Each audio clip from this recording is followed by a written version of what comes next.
Kasi binitbit mo bigla si Nialica. Hindi na bumago ng pwesto. Oh, antok na antok. Bigla mo na lang siya nilagay sa tabi ni Ate Bipol. Tulog na.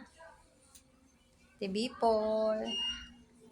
Yan, nalimpungatan. Bumago ng pwesto. Ah!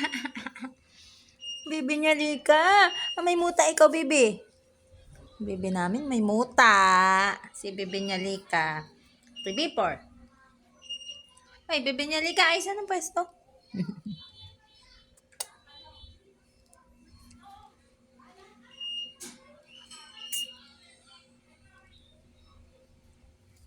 Bebe Nialica nga pala. Baby girl namin. Ah, hi, Cab. Bebe Nialica. Tingin dito, Bebe Nialica. Hello guys, ako po si Bebe Nialica, anak ni Mima, pinakabunso.